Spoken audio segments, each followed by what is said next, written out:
Hey everyone, welcome back to my channel, and if you're new here, welcome. My name is Evelyn.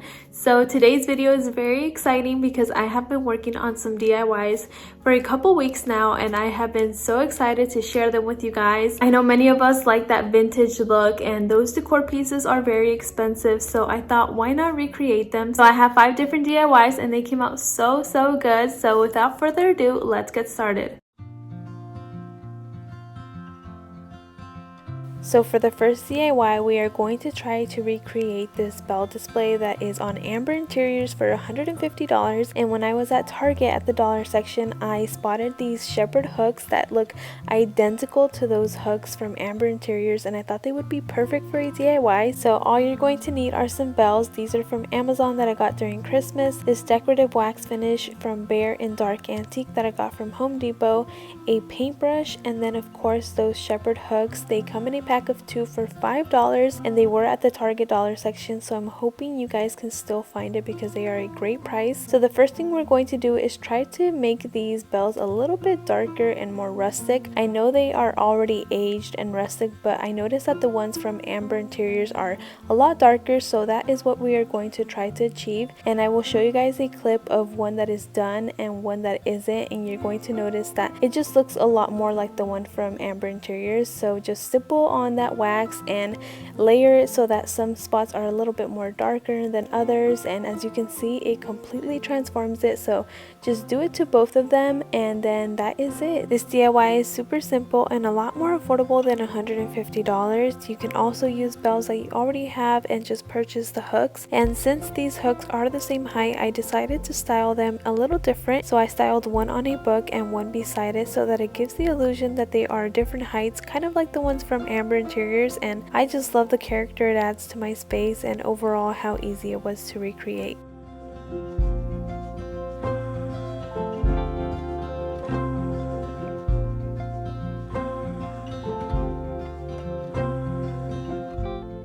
So I have been eyeing this bowl for a while, but it is back ordered, and I thought why not recreate it. So when I was at Dollar Tree, I saw these bowls and I thought they were the perfect shape to create my own. So I headed to Home Depot and I bought some mortar mix. This one is 25 pounds and only $15. So you're going to need a bucket as well as the bowls from Dollar Tree. I picked up 2, and then you're also going to need a cup, some WD-40, mortar mix, and of course something to mix it with. So to create the mix, you're going to need 4 parts mix and 1 part water, but I noticed that mine needed a little bit more water since it was a little too thick. And the reason I'm using these cups is for you guys, so that you guys get some idea of the measuring. I thought, what is something that maybe you all can purchase or have, and I thought these red cups were perfect, so I used 4 of those for the mix and then 1 of them for the water, and then I added like a little bit more water towards the end to make it a little bit more runny. Once I had it all mixed together, I grabbed some WD-40 and I sprayed it on both bowls on both sides, and you can use oil or something else that will help the cement not stick to the bowls.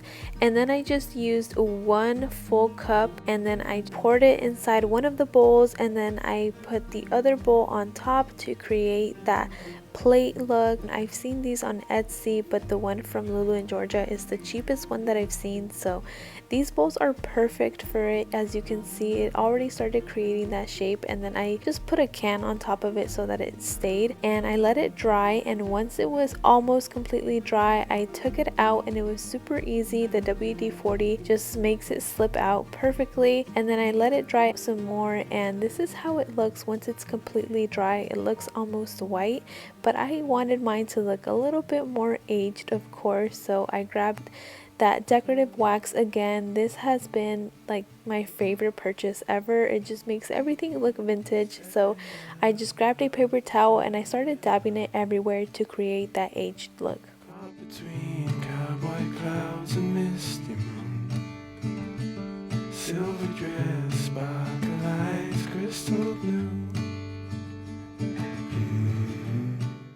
I made sure to also add that same wax on the other side, and then after sitting on it for a few days, I noticed that the edges were just a little too rough for me, so I took it outside a few days later and I started sanding it. I sanded the edges and the inside of it just to make it look a little bit smoother and kind of like the picture, but I did notice that some of that wax rubbed off, so I took it back inside and I started adding a little bit more, and then to style it, I styled it next to some books, and then I topped it off with a candle, and it came out so good. I'm so happy with it, and I hope this inspires you guys to recreate it because it was definitely super easy and affordable.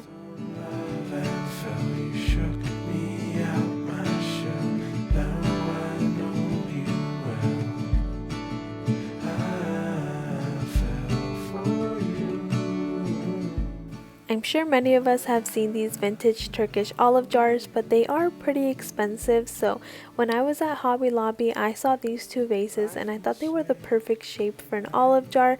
For the bigger one you can just add some handles with air dry clay, but I decided to go with the smaller one.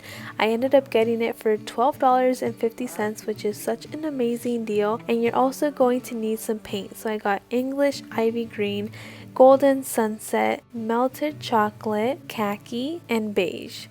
And you're also going to need some baking soda. So I noticed that when you are trying to recreate a vintage jar, you are trying to create layers of just rusticness and dirt. So I'm going to first go in with a base color. So the beige is a perfect undertone to that peachy color that those vases have. So I did one coat of beige all over the vase, and then I went in with khaki. You can see me pouring another color, but I ended up not using it, so I'm using khaki. I'm using a paper towel to just dab it all over, and then to blend it I'm adding more beige on top of it and just blending those colors together.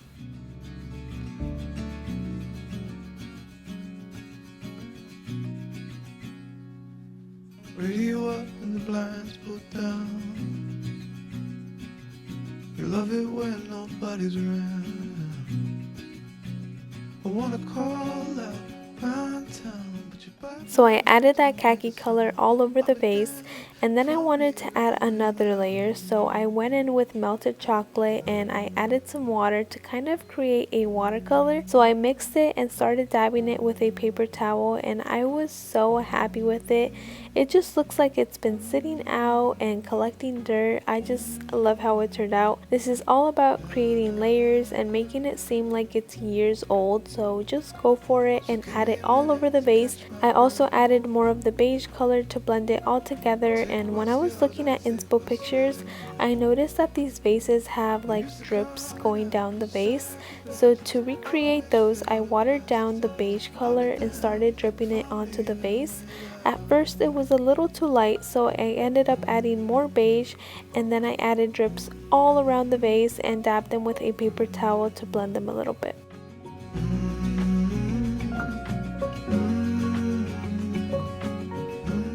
Now for the top part, I mixed English Ivy, Golden Sunset, and Melted Chocolate, but I decided to just go in with English Ivy and I ended up really liking it. So I just went in with that color on the top part of the vase, and I made sure to not do any clean or straight lines. I wanted it to look imperfect like the pictures. I've seen some vases that have the green dripping down, but I ended up not doing that. I did add the green to the handles, and I also added some of the mixture to add dimension, but you can totally skip this step. You don't really need the yellow color for this DIY. I also added a few spots of green on the bottom part to make it look like it's chipping, and to make it a satin finish, I picked up this Sculpey glaze from Michaels and added it to the green, and that is it.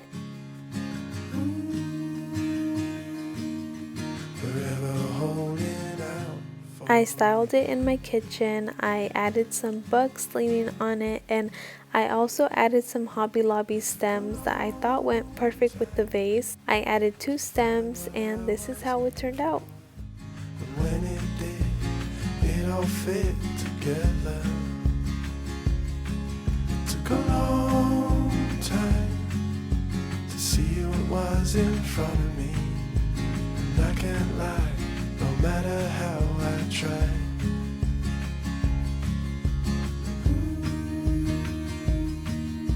Forever holding out,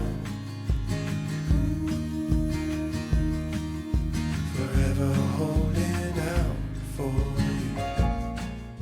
So for this next DIY, we are going to recreate this dark scallop dish that is $180 on Amber Interiors. So I went to Michael's and I picked up some clay, and they also have a lot of toolkits.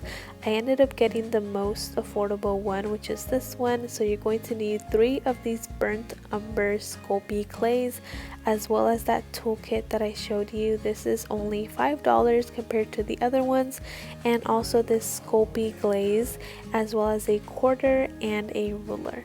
I am using parchment paper so that it doesn't get stuck to the table, and I personally thought this clay was going to be really soft, but I was completely wrong. It is very hard and it's going to be an arm workout. So what I thought was easier was just working in sections and then just putting it together and rolling it, and it worked. So that's how I got the shape that I wanted, and I did use all 3 packets. So like I said, work in small pieces and then just work it together to make it that long shape. I wonder if you're ever gonna be it.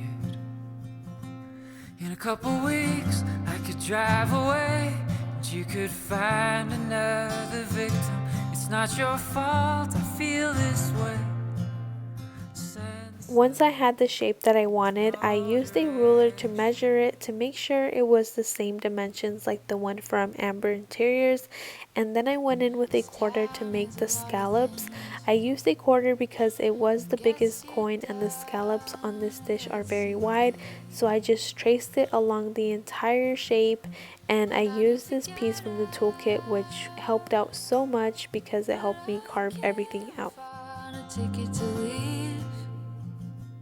In a couple weeks I could drive away and you could find another victim. It's not your fault I feel this way. Senseless with no direction. Once I was done carving it out, I started lifting the edges and smoothing out any harsh lines. I also smoothed out the scallops just to make it look handmade, kind of like the one from Amber Interiors.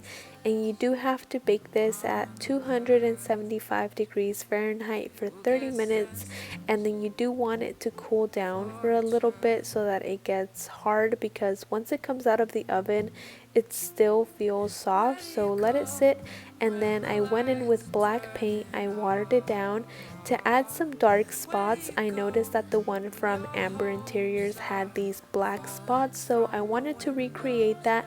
I dabbed it and then let it dry, and then I went back in and wiped it down, and it looked very similar.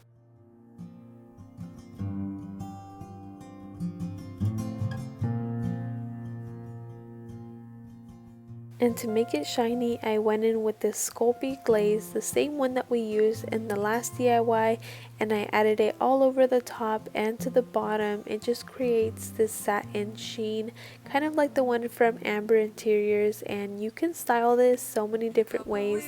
The way I did it was with a candle snuffer that I got from the Target dollar section. I also showed you guys how you can style it with matches, but you can also put your jewelry on here. There are so many ways, and I love how it turned out.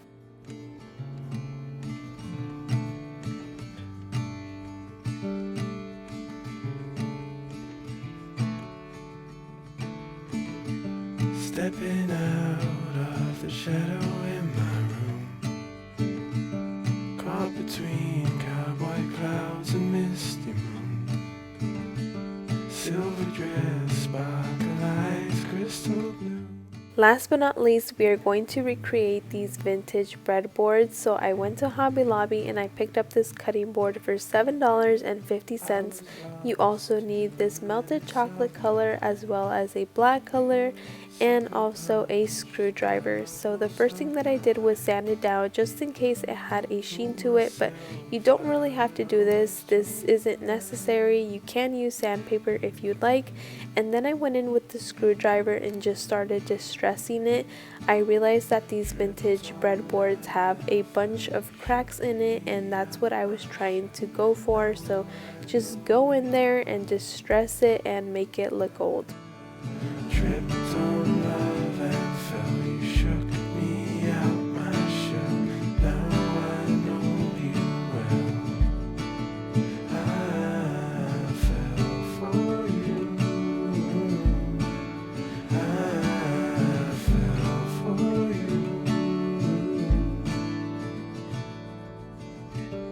Life can switch from light to dark. Loving you.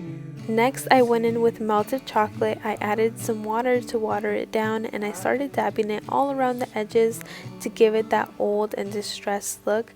Unfortunately, this cutting board will no longer be used for food. It will be strictly for decor, but I just have been wanting one for so long, so I really wanted to recreate it. I also went in with black and I watered it down, and this is what gives it that vintage look, kind of like the ones that we see in those antique warehouses or on those designer websites. So I dabbed it and I also wiped it. I forgot to show you guys that I was wiping it to blend it all together, and then I styled it right next to the olive jar, and it looks so good. I love how it turned out. It was so easy and fast and very affordable.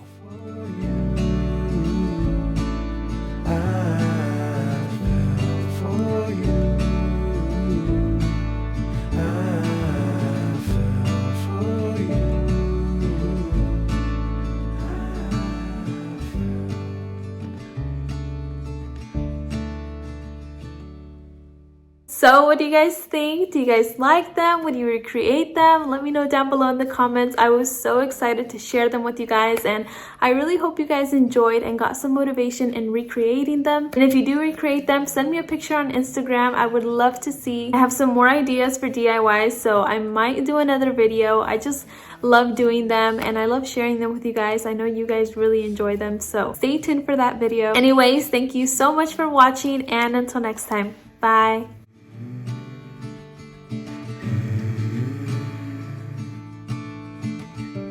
I was lost to the menace of the